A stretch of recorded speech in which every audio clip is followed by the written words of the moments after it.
नमस्कार, मैं हूं संदीप चौधरी। न्यूज 24 की इस खास पेशकश में आज मैं हूं देश के दिल, देश की राजधानी दिल्ली में, दिल्ली के शाह ऑडिटोरियम में।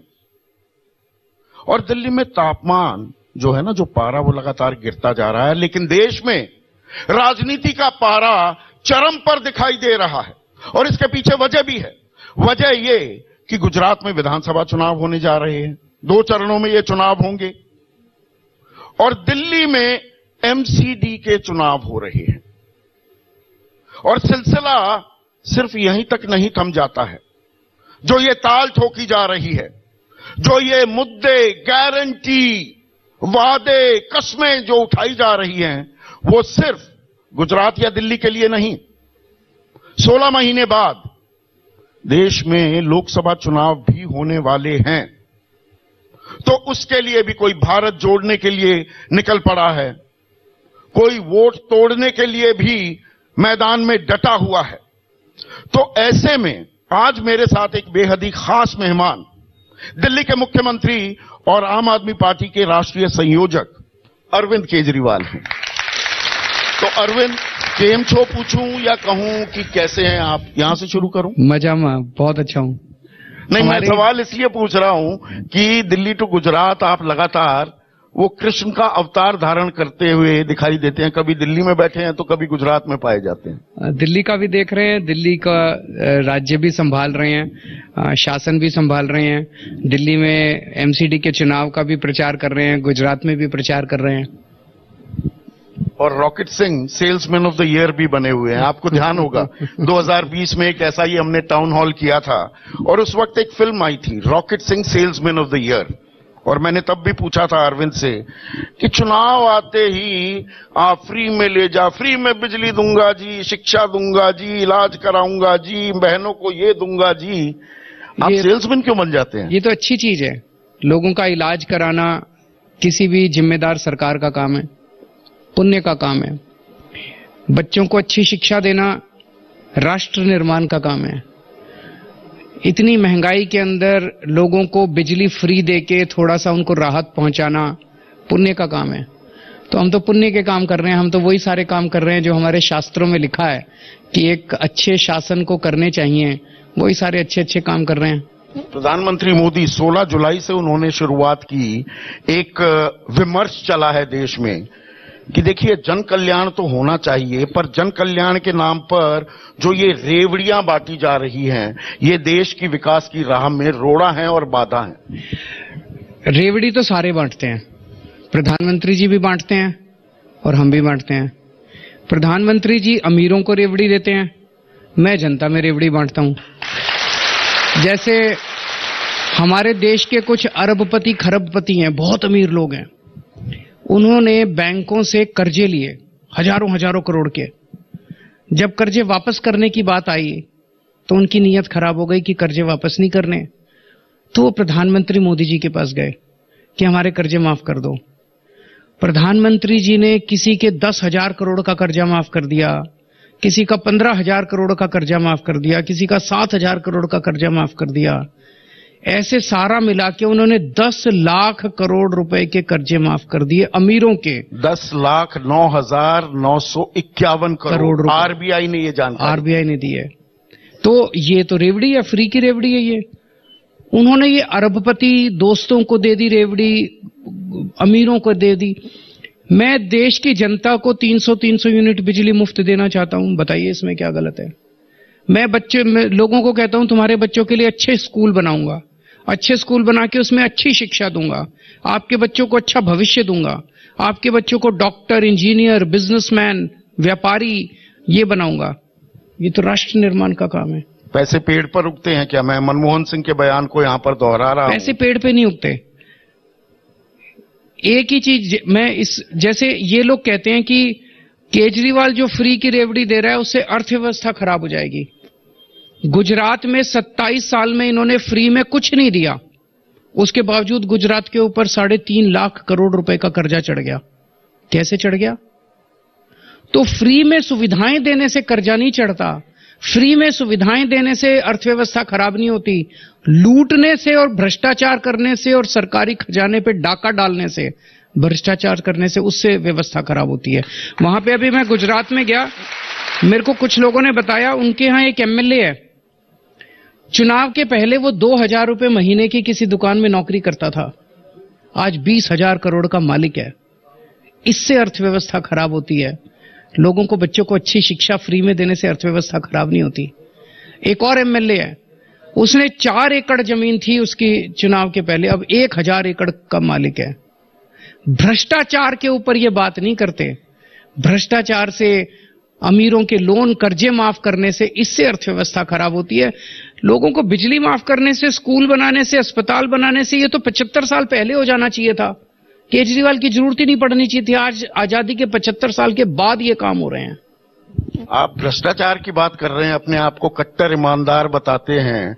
यहां पर तो एक लंबी फेरिस्त, वो नेवर एंडिंग एक सीरीज शुरू हो गई है कि शराब घोटाला, जल घोटाला, बस घोटाला, बीजेपी की मनोहर कहानी है, घोटाला, बीजेपी की मनोहर। आप भ्रष्टाचार की बात कर रहे हैं।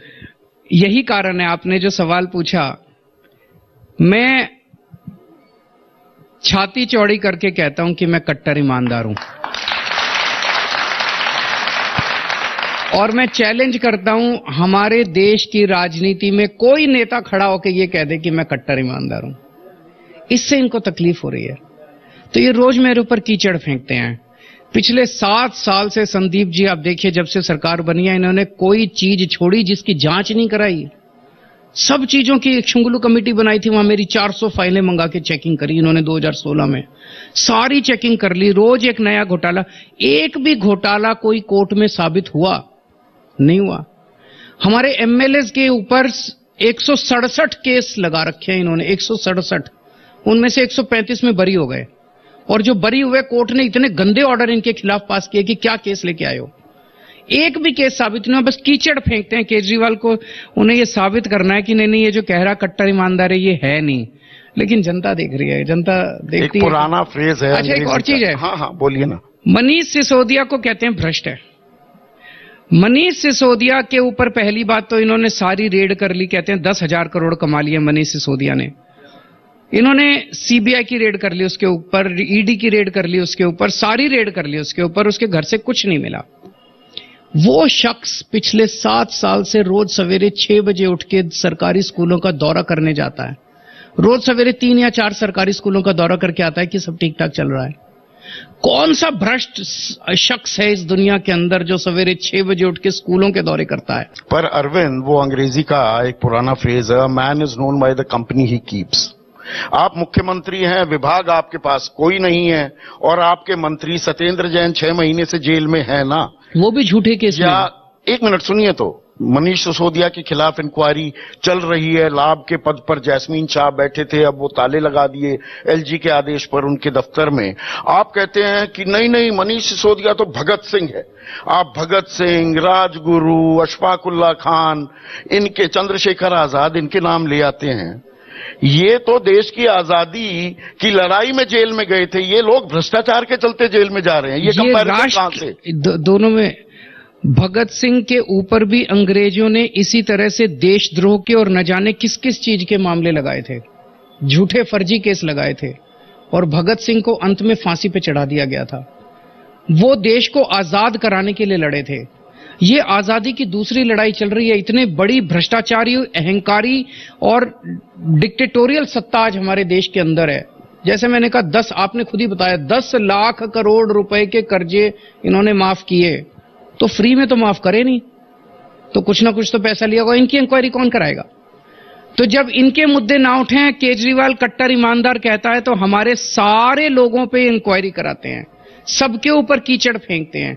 साबित अभी तक कुछ नहीं हुआ। हमने कहा कराओ इंक्वायरी, हमें तो डर नहीं लगता, कराओ और इंक्वायरी कराओ, हमें इंक्वायरी से डर नहीं लगता। लेकिन जो शख्स देश के बच्चों को एक उम्मीद देता है, 18 करोड़ बच्चे हमारे देश के 10 लाख सरकारी स्कूलों में पढ़ते हैं, और सरकारी स्कूलों का बहुत बुरा हाल है। मनीष सिसोदिया ने दिल्ली के सरकारी स्कूलों का काया पलट करके इस देश के 18 करोड़ बच्चों को एक उम्मीद दी है। वो भगत सिंह नहीं है तो और क्या है? सतिंदर जैन अभी जेल में है। सतिंदर जैन ने मोहल्ला क्लिनिक दिए हैं, जिसको यूएन ने, यूनाइटेड नेशंस के सेक्रेटरी जनरल ने आके कहा कि ऐसे मोहल्ला क्लिनिक पूरी दुनिया में बनने चाहिए। दिस इज अ वेरी, उन्होंने मोहल्ला क्लिनिक दी, उन्होंने पूरी दिल्ली को, जब वो मेरे पास मसौदा लेके आए कि पूरी दिल्ली को हर आदमी को फ्री में इलाज दिया जा सकता है इतने से बजट में, शानदार खाका था। हमने पूरी दिल्ली में सबका इलाज मुफ्त कर दिया, फ्री कर दिया, सबका इलाज फ्री है दिल्ली के अंदर, चाहे अमीर हो चाहे सरकारी अस्पताल में जाओ, सब फ्री है। उस शख्स ने दिल्ली के लोगों को फ्री बिजली दे दी। दुनिया में पहली बार मॉडल है कि 24 घंटे बिजली, फ्री बिजली। उसको उन्होंने एक फर्जी केस के अंदर जेल में डाला हुआ है। अगर आप कहेंगे मैं केस भी बता दूंगा, लेकिन वो एक अलग हवाला का मामला है, कोलकाता हवाला का सारा झूठा केस है। नहीं, वो तो अदालत तय वो अदालत तय करेगी, लेकिन आज तक ये, जैसा मैंने बताया, एक भी केस अदालत में साबित नहीं कर पाए। 167 में से 135 केस में बरी हो गए, बाकी में भी हो जाएंगे। आपने फ्री का इलाज करवा रहे हैं, सत्येंद्र जैन ये कहा, फ्री में मसाज भी करवा रहे हैं, घर का खाना भी खा रहे हैं, सब झूठे। अमित शाह कहते हैं कि ये तो भारतीय आजाद भारत के इतिहास में पहली बार हुआ, एक मंत्री 6 महीने से जेल में है और उससे इस्तीफा नहीं ले रहे। संदीप जी, मैं आपको बताता हूं, अमित शाह जी 2010 में साबरमती जेल में थे। उनको कौन कौन सी वीआईपी सुविधाएं मिली थी उसकी एक लिस्ट सभी टीवी चैनल वाले दोनों कंपेयर करें। सत्येंद्र जैन को क्या मिल रहा है और अमित शाह को क्या। अमित शाह के लिए एक स्पेशल डीलक्स जेल बनाई गई थी, स्पेशल जेल। दुनिया के इतिहास में कभी नहीं हुआ कि किसी कैदी के लिए स्पेशल जेल बनाई गई हो। उनके लिए स्पेशल खाना बनता था, स्पेशल खाना आता था।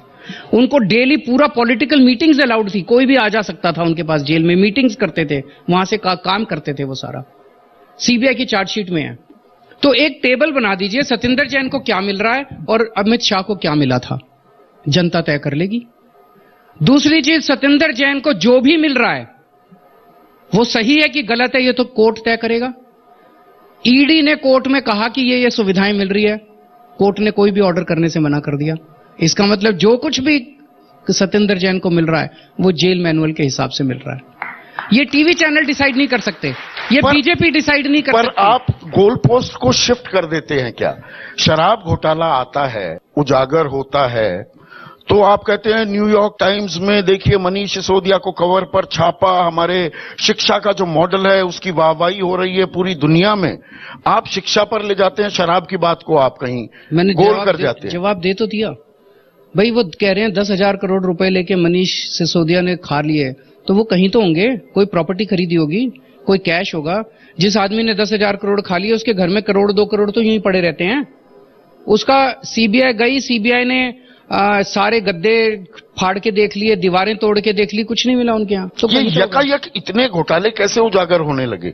आप मेरे को 24 घंटे के लिए ईडी और सीबीआई दे दो, देखो आधे से ज्यादा बीजेपी के नेता जेल में ना हो। तो झूठे केस करते हैं ये लोग, झूठे केस करते हैं। यहां पर तो अब ये कह रहे हैं मनोज तिवारी, वो बड़े चिंतित हैं आपकी जान को लेकर, आपकी सुरक्षा को लेकर, कि नहीं जी इतने आम आदमी पार्टी के उम्मीदवारों को पैसे देकर वो टिकट खरीदने पर मजबूर हो रहे हैं, कहीं मार पिटाई का माहौल चल रहा है, अरविंद केजरीवाल की जान को लेकर मैं बड़ा चिंतित हूं। ये मनोज तिवारी ऑन रिकॉर्ड कह रहे हैं। देखिए ये लोगों का तो 24 घंटे भगवान से मनाते हैं कि केजरीवाल से कैसे छुटकारा मिले हम लोगों को। 24 घंटे भगवान से यही मनाते हैं, लेकिन एक कहावत है कि जाको राखे साइयां मार सके ना कोई। तो इनकी मर्जी से तो मेरी जिंदगी नहीं है और इनकी मर्जी से मेरी मौत नहीं है। मेरी मौत और मेरी जिंदगी तो इन लकीरों के ऊपर है जो ऊपर वाले ने लिख के भेजी है। आप ऊपर वाले की बात कर रहे हैं, आप आईआईटी खड़गपुर के पास आउट, रेवेन्यू सर्विसेज में रहे हुए, पूरा आप अर्थव्यवस्था समझते हैं, तौर तरीके समझते हैं। आप ये कह देते हैं कि रुपए पर भगवान गणेश और लक्ष्मी जी की तस्वीर लग जाएगी तो रुपया मजबूत हो जाएगा। ये मतलब नया अर्थशास्त्र आप इजाद कर रहे हैं क्या? मैं आपसे पूछना चाहता हूं, जितने आईआईटी के पढ़े लिखे लोग हैं, साइंटिफिक टेम्परामेंट वाले लोग हैं, 90-95% लोग आप देखेंगे कि आस्तिक लोग हैं, एक स्पिरिचुअल फोर्स में बिलीव करते हैं, भगवान में यकीन रखते हैं कि कोई भगवान है और भगवान का आशीर्वाद भी मायने रखता है। तो हम सब लोग मेहनत करें, मेहनत करनी चाहिए, सबको मेहनत करनी चाहिए, लेकिन मेहनत का फल हम देखते हैं तभी आता है जब ऊपर वाले का आशीर्वाद होता है। कई बार हम मेहनत पे मेहनत करते रहते हैं लेकिन फल नहीं मिलता, तो फिर हम भगवान के सामने नतमस्तक होते हैं और कहते हैं हे प्रभु मेरी मेहनत का फल मिले। वही मेरा मकसद था कि हमारा देश जो है वो बहुत बुरे आर्थिक दौर से गुजर रहा है। व्यापारी मेहनत कर रहे हैं, किसान मेहनत कर रहे हैं, मजदूर मेहनत कर रहे हैं, इंजीनियर मेहनत कर रहे हैं, डॉक्टर मेहनत कर रहे हैं, सब लोग मेहनत कर रहे हैं, लेकिन देश आगे नहीं बढ़ रहा। तो मेरा ये कहना था कि भगवान का आशीर्वाद लेने के लिए अगर हम अपने रुपए के ऊपर, लक्ष्मी जी को वेल्थ की देवी माना गया है, तो अगर उन पे रुपए के ऊपर उनकी तस्वीर छपे तो ये एक तरह से आशीर्वाद मिलेगा उन लोगों को। ये आकर्षक आइडिया तो लगता है। आपने एक लंबी फेहरिस्त गिनवाई जो मुद्दे हैं दरअसल, और हम एक संकट, संक्रमण काल, आफत आपातकाल से भी गुजरे। तो महंगाई वो 9 महीने हो गए हैं 6% की लक्ष्मण रेखा को लगातार लांघ रही है। बेरोजगारी दर जो है वो 8.5-9% पर है। युवाओं में जबरदस्त परेशानी है इस बात को लेकर। डेमोग्राफिक डिविडेंड की हम बात करते हैं, 14 से 25 साल के जो हमारे युवा हैं, जो सबसे प्रोडक्टिव ईयर्स होते हैं उनके एम्प्लॉयमेंट में, वहां जो एम्प्लॉयमेंट की दर है वो आधे में आ गई है। 27 रुपए प्रतिदिन एक किसान कमा रहा है।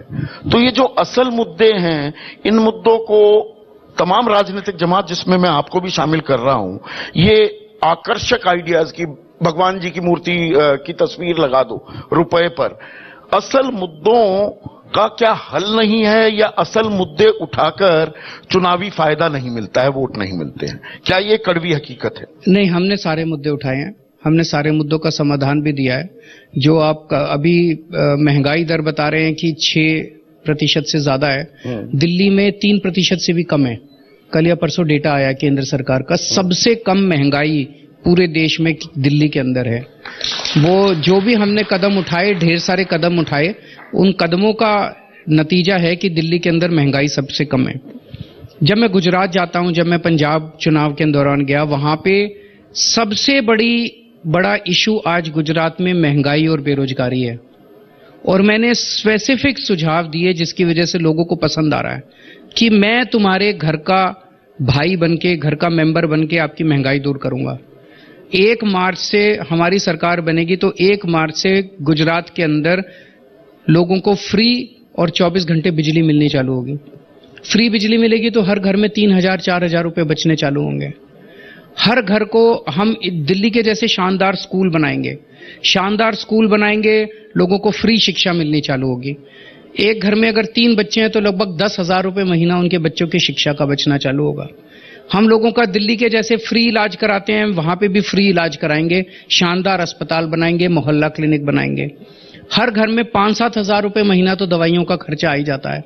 ये सारा मिला मिलो के 25-30 हजार रुपए महीना हर परिवार को गुजरात के अंदर फायदा होने वाला है। दिल्ली वालों को ऑलरेडी फायदा हो रहा है।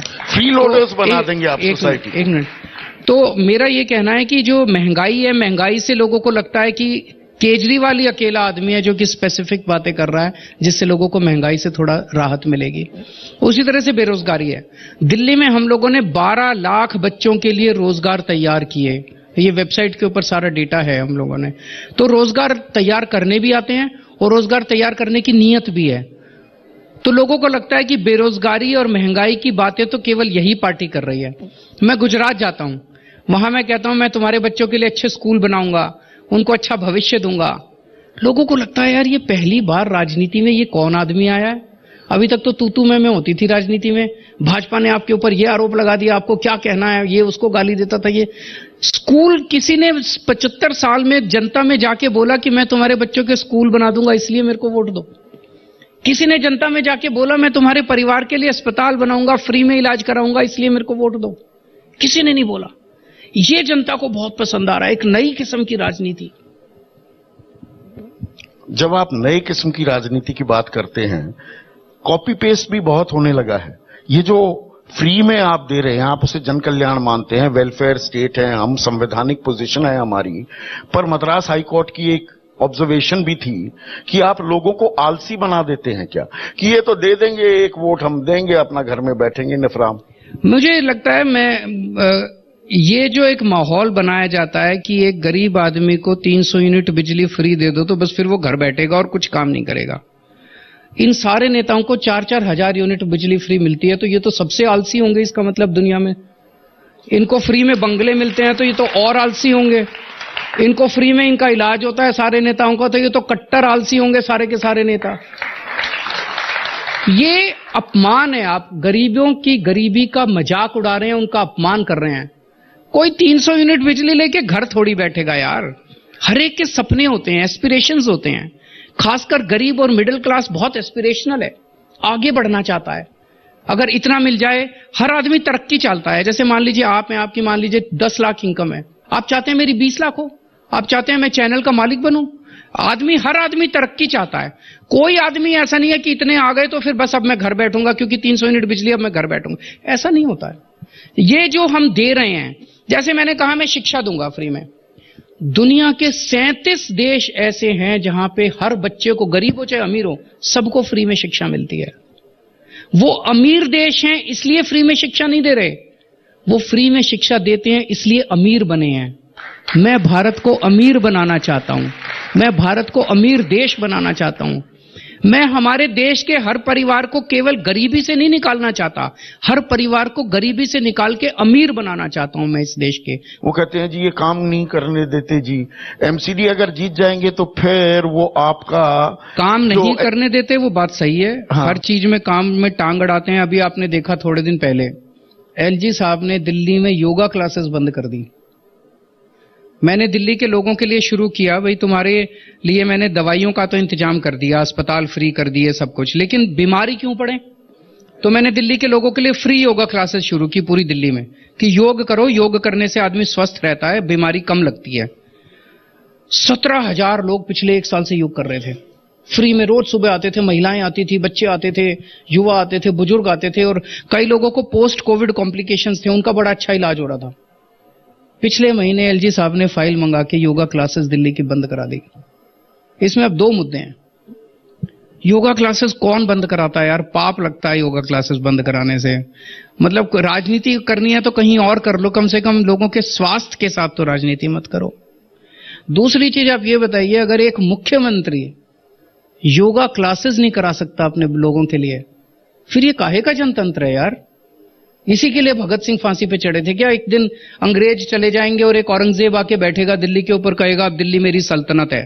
पर ये तो आपको मालूम था ना राजनीति में जब आए कि कौसा स्टेट है। फिर भी काम, मैं यही कह आ रहा हूं उस पर। हाँ। ये इतनी अड़चने आते हैं, उसके बावजूद 7 साल में इतने काम करके दिखा दिया हमने।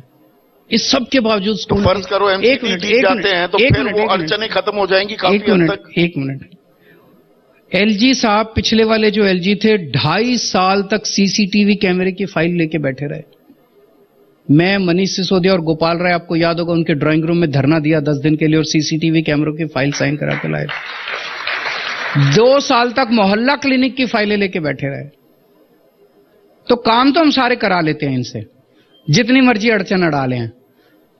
दिल्ली वालों को मैं ये कहना चाहता हूं, ये मैं कभी बहाना नहीं मारूंगा जैसे ये मारते हैं, इसने पैसा नहीं दिया, उसने पैसा नहीं। जो मर्जी हो, आप लोगों के लिए जान हाजिर है केजरीवाल की, आपके सारे काम मैं करा के लाऊंगा। तो ये कूड़े के ढेर हट जाएंगे, मैं कराऊंगा। और मैं जनता को कहना चाहता हूं कि अब दिल्ली में हमारी सरकार है और एमसीडी में भी सारे सर्वे दिखा रहे हैं कि हमारी सरकार बन रही है। आपके सारे काम मैं कराऊंगा। गलती से भी दूसरी पार्टी वालों का काउंसलर मत बना देना। अगर किसी दूसरी पार्टी वाले का काउंसलर बना दिया, नर्क कर देगा आपकी जिंदगी अगले 5 साल, क्योंकि वो तो लड़ेगा मेरे से, उसने काम तो करने नहीं है, काम तो हम ही कराएंगे।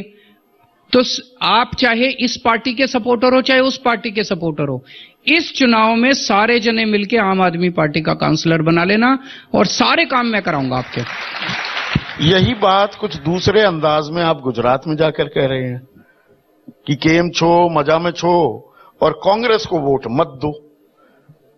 गुजरात में आपका दुश्मन कौन है, बीजेपी की कांग्रेस? गुजरात में गुजरात के लोग बहुत दुखी हैं, उनको उम्मीद दे रहे हैं हम लोग।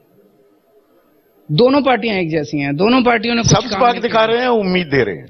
दिल्ली लोगों को भरोसा क्यों हो रहा है? लोग गांव-गांव के अंदर, कोने कोने के आदिवासी क्षेत्रों में भी बात फैल गई है कि यार एक केसरीवाल आया है, वो दिल्ली में बिजली फ्री करके आया, पंजाब में भी बिजली फ्री करके आया, हमारी भी कर देगा। और उसने दिल्ली में स्कूल बहुत अच्छे कर दिए। वो उन्होंने इंटरनेट के ऊपर, मैं जाता हूं ना, युवा दिखाते हैं, सर आपके स्कूलों की तस्वीरें देखी हमने इंटरनेट के ऊपर। सबको पता है कि बहुत शानदार स्कूल कर दिए, बहुत शानदार अस्पताल कर दिए। बस जो कर दिया हमने उसको कहने की जरूरत नहीं पड़ रही, लोगों को पता है। इन्होंने कुछ नहीं किया, इसीलिए ये जो मर्जी बोल रहे हैं। लड़ाई किसके साथ है गुजरात में, बीजेपी या कांग्रेस? हमारी किसी पार्टी से लड़ाई नहीं है, हमारी किसी नेता से लड़ाई नहीं है। मैं क्यों लड़ाई करूंगा? पर आप कह रहे हैं कांग्रेस को वोट मत देना। हमारी मकसद है गुजरात को भी अच्छा शासन मिले, गुजरात के लोगों की तकलीफें दूर हो, उनको महंगाई से और बेरोजगारी से निजात मिले। व्यापारियों के अंदर इतना डर का माहौल है, वहां पे इतना डर का माहौल है। ऐसे थोड़ी व्यापार आगे बढ़ेगा यार, कि आप डरा डरा के व्यापारियों को वसूली करते हैं। वसूली करते हैं या आपके ही उम्मीदवार खुद आपको, आपकी पार्टी को छोड़कर चले जाते हैं? कौन छोड़ के गया? कांति जरीवाला चले गए। उसकी तो पूरी कहानी आप सुनेंगे ना, बड़ी सैड है। उसको किडनैप कर लिया गया, किडनैप करके और उससे जबरदस्ती उससे विड्रॉ कराया गया। मैं करना, उसको बहुत तंग कर रहे हैं, अभी भी बहुत तंग कर रहे हैं। मैं उसकी तकलीफें और बढ़ाना नहीं चाहता, और मतलब बहुत गंदा इन्होंने किया, बहुत गंदा किया इन लोगों ने। ऐसे थोड़ी जनतंत्र चलेगा, दूसरी पार्टियों के कैंडिडेट्स को किडनैप कर लो, जबरदस्ती उनसे पर्चा वापस, नामांकन वापस करा लो। अरे हिम्मत है तो चुनाव लड़के दिखाओ यार। आप शुरुआत तो पूरे गाजे बाजे के साथ करते हैं, वो हिमाचल में भी आपने किया था, बाद में उसको छोड़ दिया, मुख्यमंत्री पद का उम्मीदवार भी, कोई चेहरा भी नहीं दिया, या ईशुदान गढ़वी के तौर पर आपने चेहरा भी दिया। तो ये सोडा वाला, जैसे सोडा फ्लैट हो जाता है, फ्लैट तो नहीं हो जाएगी आम आदमी पार्टी गुजरात में? कोशिश करने वालों की कभी हार नहीं होती, कोशिश करते रहेंगे, जंग जारी रहेगी, संघर्ष जारी रहेगा। जहां जनता आशीर्वाद देगी, जहां जनता जिम्मेदारी देगी, जिम्मेदारी पूरी करेंगे। अब आप चौथी सबसे बड़ी पार्टी बन गए हैं देश की। आप गोवा भी गए थे, गोवा में 2 बार आप ट्राई कर चुके हैं। क्या आम आदमी पार्टी दरअसल दिल्ली पंजाब तक ही महदूद सीमित रह जाएगी? मैं 2024 के परिप्रेक्ष्य में भी अब आपसे सवाल पूछ रहा हूं। पहले आप कहते थे ये केवल दिल्ली की पार्टी है, अब आप कहने लगे हैं कि ये केवल दिल्ली और पंजाब की पार्टी है। 10 दिसंबर को आप कहेंगे कि ये केवल दिल्ली, पंजाब और गुजरात की पार्टी है। तो जब आप अपने आप को अलहदा, अलग बताते हैं और राजनीतिक दलों से, और खासकर आजकल बीजेपी से, मैं कहूं कि आप में और बीजेपी में दरअसल कोई अंतर नहीं बच गया है यार, आप इतनी बड़ी गाली मत दीजिए। आप ऑल्टर ईगो बन गए हैं बीजेपी की। बीजेपी का भी मीडिया पर कब्जा, प्रचार प्रसार का तरीका, जिस तरह से मुद्दों को उठाना, आक्रामक होना, वो तो डाल डाल में पात पात का खेल चलता रहता है आपके और बीजेपी वाले हर मीडिया वाले को ओपनली धमकी देते हैं। केजरीवाल को दिखाया तो देख लेना, ईडी के केस कर देंगे, सीबीआई के केस कर देंगे। कितने मेरे दोस्त हैं मीडिया में जो बताते हैं, मालिक हैं, एडिटर्स हैं। मैंने कभी किसी को धमकी नहीं दी, मैं धमकी दे भी नहीं सकता। मेरे पास है क्या? मेरे पास तो ना ईडी है ना सीबीआई है। मैं किसी को आप दरअसल स्माइलिंग असैसिन हैं। मुस्कुराते मुस्कुराते कर देते हैं। अपनी मुस्कुराहट से तो पूरी दुनिया का दिल जीतना ही चाहिए। मैं अपनी मुस्कुराहट से दुनिया का दिल जीतता हूं, वो डंडे से दरोगागिरी करके वो लोगों को डराते हैं सीबीआई से। तो हमने कभी मीडिया पे हम कब्जा कैसे कर सकते हैं? हमारे पास तो कुछ है ही नहीं जो कब्जा करेंगे। हाँ, रिश्ते अच्छे हैं सबसे, दोस्ती अच्छी है हमारी सबसे। गुजरात में शहरी इलाकों में आप मजबूत पाते हैं अपने आप को कि ग्रामीण इलाकों में? हर जगह लोग हमें एक उम्मीद के रूप में देख रहे हैं। एक फ्रेश हवा का झोंका होता है ना, जैसे बारिश आने वाली है और उस टाइम ठंडी ठंडी हवा चलती है, फ्रेश हवा का झोंका आता है। ऐसे ही भारतीय राजनीति के अंदर आम आदमी पार्टी का प्रवेश है, एक फ्रेश हवा का झोंका है। वो झोंका क्या मानस को इतना जल्दी बदल देता है? 6 महीने पहले आपने ताल ठोकनी शुरू की, 6 महीने में क्या तैयारी हो जाती है? कह नहीं सकते कहीं भी। जैसे दिल्ली में जब हम पहली बार चुनाव लड़े थे, ये अजूबा ही था कि एक नई पार्टी बनी और 1 साल के अंदर सत्ता में आ गई। पूरी दुनिया में कभी नहीं हुआ। और फिर दूसरे चुनाव में 70 में से 67 सीट आ गई, पूरी दुनिया में कभी नहीं हुआ। कमाल ही था। तो मैं तो ये सोचता हूं कि जो कुछ भी हो रहा है ये किसी चमत्कार से कम नहीं है। ये किसी ना किसी दैवी शक्ति या डिवाइन फोर्स हमारे साथ है जो हमारी मदद कर रही है और हमें निमित्त बनाया है इस पूरे सिस्टम को ठीक करने के लिए। राजनीतिक तासीर नहीं थी, वो डीएनए नहीं था। लोग अब ये कहते हैं now you are a politician par excellence. पता नहीं कौन कहते हैं, मेरे को तो राजनीति आती नहीं है, राजनीति करनी नहीं आती मेरे को। राजनीति उन लोगों को आती है। मेरा आप कोई भाषण उठा के देख लो, मैं लोगों को यही बोलता हूं कि मैं एक पढ़ा लिखा आदमी हूं। इंजीनियर हूं, देशभक्त हूं। मेरे को स्कूल बनाने आते हैं, अस्पताल बनाने आते हैं, सड़कें बनानी आती हैं, बिजली समझ में आती है, बिजली ठीक कर दूंगा मैं सोलर एनर्जी अच्छी कर सकता हूं, मैं ये सारे काम। राजनीति चाहिए तो उनके पास चले जाओ, वोट उनको दे देना। जिस जिसको गाली गलौज चाहिए, जिस जिसको भ्रष्टाचार चाहिए, जिस जिसको लड़ाई झगड़ा चाहिए, जिस जिसको गंदगी चाहिए, उनके पास चले जाओ। जिसने अपने बच्चों के लिए स्कूल बनवाने हैं, अस्पताल बनवाने हैं, बिजली चाहिए, पानी चाहिए, मेरे पास आ जाओ, मैं करा दूंगा। ये सवाल मैं इसलिए भी पूछ रहा हूं, देखिए आज की तारीख में भारतीय राजनीति का एक स्वरूप बदल गया है, संसदीय प्रणाली है, पर दरअसल आजकल चुनाव हो गए हैं प्रेसिडेंशियल, चेहरे के नाम पर चुनाव। आम आदमी पार्टी जो जीती है, आप कहेंगे, आप इससे इत्तेफाक नहीं रखेंगे, पर मैं ये मानता हूं कि अरविंद केजरीवाल का चेहरा एक बड़ा फैक्टर होता है आम आदमी पार्टी को जीत दिलाने में। तो 2024 की जो ये लड़ाई है, एक तरफ तो आपको चेहरा मालूम है, प्रधानमंत्री नरेंद्र मोदी का है। विपक्षी खेमे में चेहरे की दरकार, क्या ये दरअसल सबसे बड़ा सवाल है जिसको टैकल करना है विपक्षी खेमे को? 130 करोड़ लोगों का देश है। अगर लोगों को लगेगा कि मोदी जी उन्हें स्वीकार्य नहीं है, तो ये 130 करोड़ लोग अपने में से किसी ना किसी को भेज देंगे, आप चिंता मत करो। और अगर उन्हें लगेगा कि मोदी जी स्वीकार्य हैं, तो मोदी जी को वोट दे देंगे। जनतंत्र की खूबसूरती ये है, अपने आप को इतना बड़ा मत समझो कि मेरी जिम्मेदारी हो गई अब एक और नेता तैयार करने की। 130 करोड़ लोगों की जिम्मेदारी है एक नए नेता को आगे लाने की। और भरोसा रखो, मुझे लोगों पे बहुत भरोसा है, अगर जिस दिन उनको मोदी जी स्वीकार्य नहीं होंगे, ये लोग अपने आप अपने लिए एक नया नेता तैयार कर लेंगे। बहुत से राजनीतिक विश्लेषक ये कहते हैं कि दरअसल अरविंद केजरीवाल आम आदमी पार्टी बीजेपी की बी टीम है, और आप जहां आपने कांग्रेस को कमजोर किया, नेस्तनाबूद किया दिल्ली में, कांग्रेस को सत्ता से हटाया पंजाब में, गुजरात में आप कांग्रेस का नुकसान ज्यादा करेंगे बीजेपी के बजाय। अच्छा एक चीज बताओ, 27 साल से कांग्रेस का कोई वजूद नहीं था गुजरात के, हमने किया था? हम तो अभी अभी आए हैं, नए नए हैं। 27 साल से कांग्रेस सत्ता में क्यों नहीं आई? अब कह रहे हैं कि केजरीवाल हमारे वोट काट रहा है, केजरीवाल हमारे वोट काट रहा है। 27 साल से इसलिए नहीं आई, दोनों के बीच में अथाह प्रेम है, कांग्रेस और बीजेपी के बीच में। जहां बीजेपी को जरूरत पड़ती है ये अपने एमएलए भेज देते हैं, जहां इनको जरूरत पड़ती है।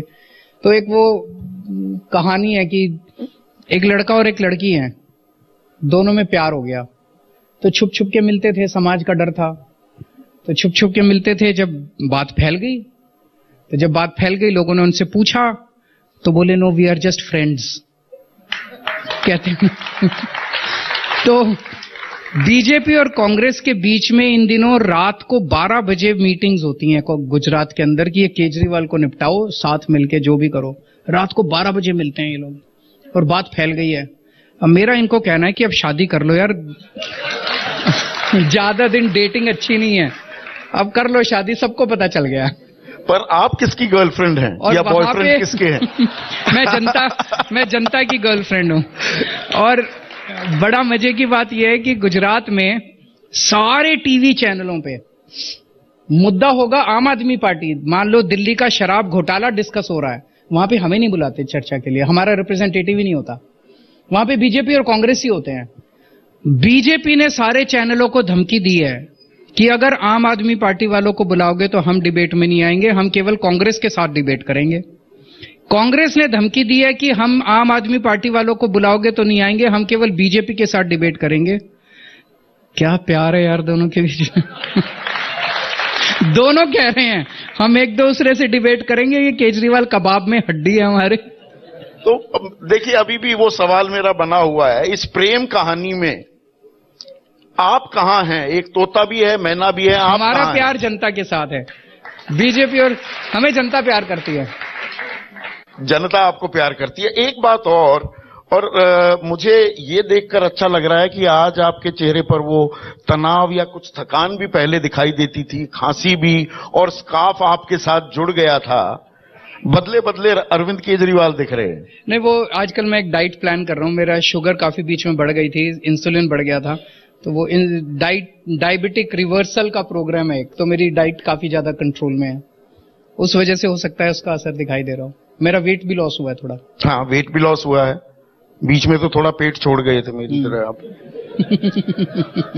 अच्छा, अब क्योंकि आप बाकायदा लिखकर भी दे देते हैं चुनाव से पहले कि क्या होने वाला है, पंजाब में आपने किया था, तो पहले एमसीडी में 250 सीटों में से आप कितनी सीट जीत रहे हैं?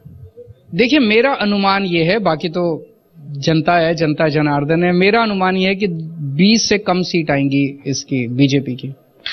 और कांग्रेस? कांग्रेस की तो लगता नहीं, 2-3 अगर हो तो 20 से नीचे सीटें, मतलब आप 225 के करीब बिल्कुल की की ताल ठोक रहे। 225-230 के करीब आम आदमी पार्टी। और गुजरात? गुजरात में हमारी सरकार बननी चाहिए, ऐसा लगता है। यानी कि 90-91 आपसे एक क्वेश्चन ही पूछता हूं मैं, अगर आप गुजरात के रहने वाले हैं, आप बीजेपी को वोट क्यों दें? एक कारण बता दीजिए। और आप आम आदमी पार्टी को वोट क्यों दें? बिजली फ्री हो जाएगी, फायदा होगा। बच्चों के लिए अच्छे स्कूल बनेंगे, फायदा होगा। हर महिला को 1000-1000 रुपए मिलेंगे, फायदा होगा। तो हमको वोट देने से तो 30,000 रुपए महीने का फायदा, बीजेपी को वोट देने से कोई फायदा नहीं, वैसे ही ढर्रा चलता रहेगा। आखिरी सवाल, जब आपने एक लंबा दौर गुजारा, समाज सेवा का, आंदोलनकारी भी थे, काफी आक्रामक भी थे, भ्रष्टाचार के खिलाफ मुहिम छेड़ी, और उसमें एक शब्द था जो आम जनता के, आम आदमी के जहन में चस्पा हो गया था, वो था लोकपाल। लोकपाल का क्या हुआ? हमने दिल्ली के अंदर एक लोकायुक्त ऑलरेडी पहले से था, लेकिन इस सशक्त लोकायुक्त बिल जैसे ही हमारी सरकार बनी थी हमने पास किया था, उसको ऊपर उन लोगों ने मंजूरी नहीं दी, वहां पे पेंडिंग पड़ा हुआ है। और देश के अंदर लोकपाल बन चुका है, लेकिन वो इफेक्टिव नहीं है। मैं वही जानना चाह रहा हूं, क्योंकि वो जो लड़ाई अभी अधूरी है, क्या आप ईमानदारी से ये बात मानते हैं? इशू केवल लोकपाल का नहीं है, इशू समाज से भ्रष्टाचार खत्म करने का है। उसमें आम आदमी पार्टी ने उम्मीद दी है। पंजाब के अंदर हमारा एक मंत्री कुछ गड़बड़ कर रहा था, अभी की नहीं थी, भगवंत मान साहब को पता चल गया, मीडिया को भी अभी नहीं पता था, विपक्ष को भी नहीं पता था, उन्होंने अपने ही मंत्री को उठा के जेल में डाल दिया। कौन करता है आजकल इस कलयुग पर आपका एक मंत्री जेल में है, उसे हटाते नहीं है आप? उसे नहीं हटाएंगे, क्योंकि वो नहीं हटाएंगे, वो गलत केस में है। वो बिल्कुल आप तय करेंगे कि न्यायालय तय करेगा? न्यायालय तय करे। जिस दिन न्यायालय ने कह दिया गड़बड़ कर रहे हैं, हम हटा देंगे। पर थोड़ा नहीं, ये पैमाने फर्क हो गए ना फिर। एक मिनट, मैं भी तो सोचने समझने वाला इंसान हूं। जनता ने मुझे वोट दिया, मुख्यमंत्री बनाया, भगवंत मान को वोट दिया, मुख्यमंत्री बनाया। एक निर्णय पहले हम लेते हैं, प्राइमा फेसी। हम देखते हैं कि इस बंदे ने गड़बड़ तो नहीं की। अगर गड़बड़ की तो फिर हम ये नहीं देखते कि विपक्ष ने मुद्दा उठाया या मीडिया ने उठाया, फिर हम उसकी ऐसी तैसी कर देते हैं। लेकिन विपक्ष आपके ऊपर झूठे आरोप लगा रहा है, रोज झूठे आरोप लगा रहा है। इस वजह से मैं मनीष सिसोदिया को भी हटा दूं, इसको भी हटा दूं, गोपाल राय को भी हटा दूं। 167 केस कर दिए, फिर तो मैं सारे एमएलए को ही निकाल देता अपनी पार्टी से, और सारे केस फर्जी। तो फिर ऐसे तो नहीं हटाऊंगा मैं, ऐसा पागल भी नहीं हूं। थोड़े हैं, थोड़े पागल हैं पर इतने पागल नहीं है। बिल्कुल। तो अरविंद केजरीवाल वक्त निकाला, और आजकल जो दिल्ली टू गुजरात हो रहा है, उसमें हमें इतना वक्त देने के लिए शुक्रिया। तो यहां पर ताल ठोकी जा रही है एमसीडी चुनाव के लिए भी, गुजरात के लिए भी। क्या विकल्प के तौर पर आम आदमी पार्टी आएगी, या it flatters to deceive also की बड़े गाजे बाजे के साथ एंट्री की, पर उस एंट्री को मुकम्मल करने के लिए क्या वक्त लगेगा, और 2024 की राजनीति में अरविंद केजरीवाल अपने आप को कहां पाते हैं? साफ कर दिया है कि इन मुद्दों पर अगर विपक्ष एकजुट होने को तैयार है तो वो उसका अहम हिस्सा बनने को भी तैयार है। तो बहुत कुछ होने वाला है अगले 1.5 साल में। अभी के लिए बस इतना ही। नमस्कार।